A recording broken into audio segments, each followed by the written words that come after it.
Here are my 2 points.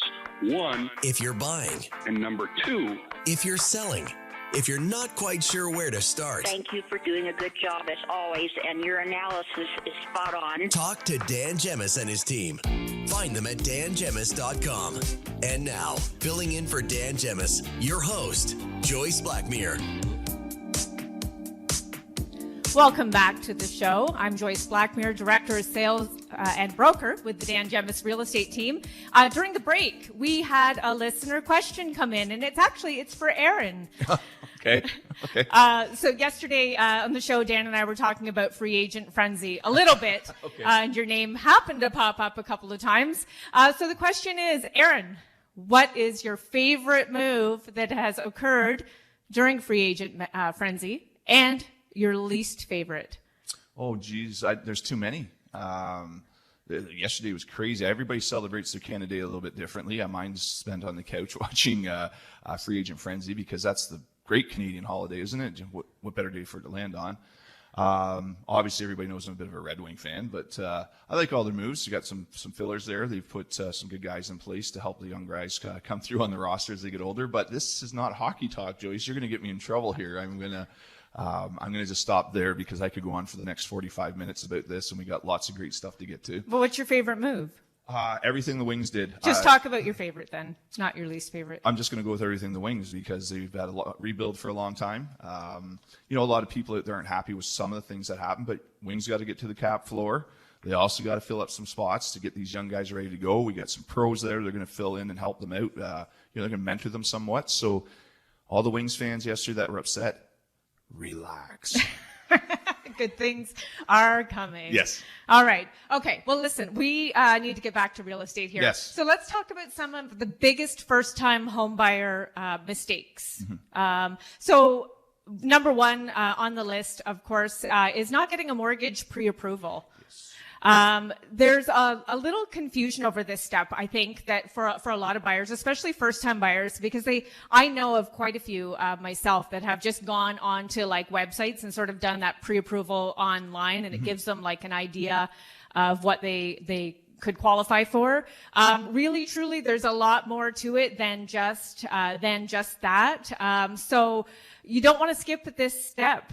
Most definitely, there's a lot of things that your lenders will want to look at for your pre-approval for the mortgage, and a credit check is one of the most important steps involved with that. So make sure that you are verifying what you can afford, what you want to spend comfortably as well, right? Well, the big thing with that too, Joyce, is I think you want people to be pre-approved, because they could go with what they feel they can afford or they did online, but those aren't the actual facts. So, if you go in and sit with somebody and get all the proper paperwork in, then you're showing them houses and their affordability. Mm-hmm. There's been lots of times maybe you show houses that are a bit higher than their affordability. Now everybody's mindset is set at that, because there is a definite difference in price for home qualities. So you don't want to get people's hearts set on something that maybe they can't afford, and it makes it more difficult moving forward for the lower price. Well, for sure. And then factor in multiple offers. They're not happening every time, but they're happening a lot of the times. Mm-hmm. So if you don't know how much you qualify for,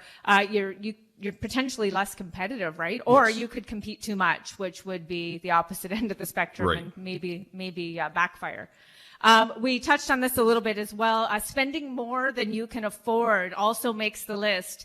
It's very, very common. You get a pre-approval of, say, $500,000. You qualify for it. Let's go shopping. Great. But there's a lot of other things to factor in. Like, Aaron, you've worked with a lot of newer buyers, especially recently. What are your thoughts on this?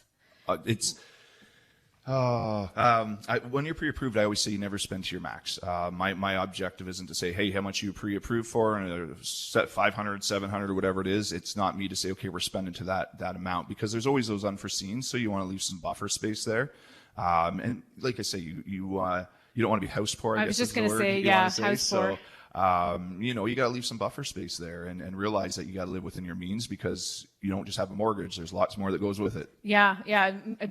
Saving for maintenance and things like that as well, upgrades. Not researching the area first also makes our list. You can get very, very excited about homes and the aesthetics and the property itself, but maybe neglect to consider the other surroundings.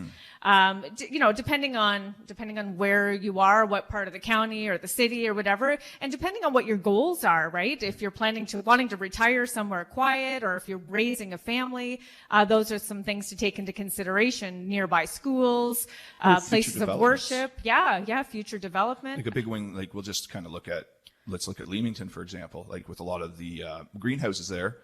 Some may not want to be around greenhouses with the traffic that comes and goes, the light pollution, things like that. So you definitely have to know what is surrounding the areas as well. Yeah, for sure. And that leads us into the next one, is not thinking about resale value. I'm a segue king today. You are a segue king. Not thinking about resale value. That's another one to take into consideration for sure. I mean, I'm thinking of it from the context of buyers maybe needing to make some concessions initially, right? So this is sort of a twofer. But if you're buying a home that is a little bit lower than what your affordability is, let's tie this all in. Maybe it needs some work and some updating, but with that work and updating, your house now goes from being worth X amount to $50,000, $100,000 more, or whatever, depending on how long you're there. Sometimes if you're just thinking about right now, you're eliminating the possibilities of what the future might hold. I've had some great opportunities recently. I've got a couple for some great people that, the house maybe wasn't up to snuff, but it was a great property, and you put a little sweat equity into it. And to be honest, they purchased it, and I feel like maybe they already have equity in it. So timing was right, and they're not afraid of doing that work. So they're sitting in a really good spot come the future. Awesome. What about the costs involved with home ownership? We sort of touched on this as well, and not wanting to be house poor, but what if you need new furniture? If you're buying brand new, you might need to consider things like window coverings, or a big thing I'm noticing is people forget about maybe taxes and utilities. Yeah, those things got to be paid monthly, and some people get excited about that mortgage, and then all of a sudden they go, we're set. This works great, but then you start wrapping in taxes, utilities, groceries. You didn't think insurance, about hot water tank rentals potentially. And like even just a simple fact, think about your car payment, things like that. Those things all come into your debt load, and some people overlook those and are just looking at the house budget. Yeah, definitely. Maybe let's see, letting that perfect home go. That's tough. Yeah, that's, maybe you can speak to an experience that you've had, because I know that you've had this experience before. We all have. Anybody that knows me, I'm forever the optimistic. My big comment for that is there's always something better. If you don't get this one, there's something better coming, whether it's location or layout or just for your lifestyle or for your means or your affordability. Whatever the case may be, I've had some great luck again, and I think it's just putting the good vibes out there with people that have good vibes as well, that you're just coming across these things. You don't give up. It's there's stuff out there that's going to happen. What about not having the proper buyer representation?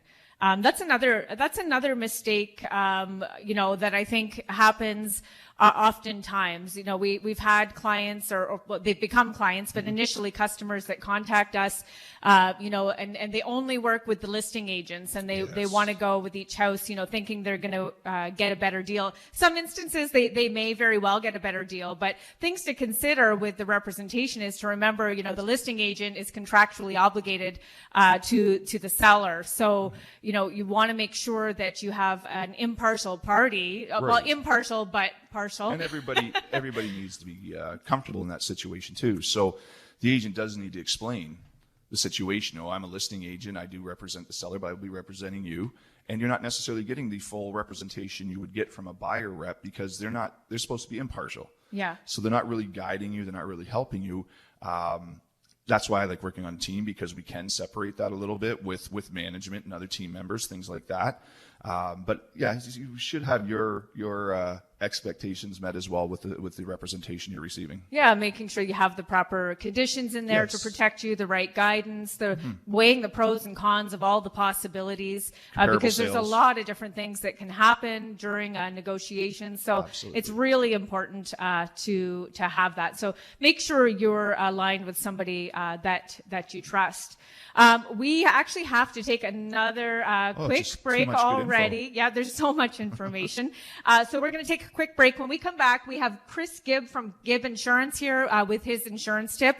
We're also going to give away a $50 gift card a little later in the show. So text the keyword FRESH to 10800 with your full name, and we will pick the lucky winner soon. There's lots more to come. Stay tuned here on the Dan Gemus Real Estate Show.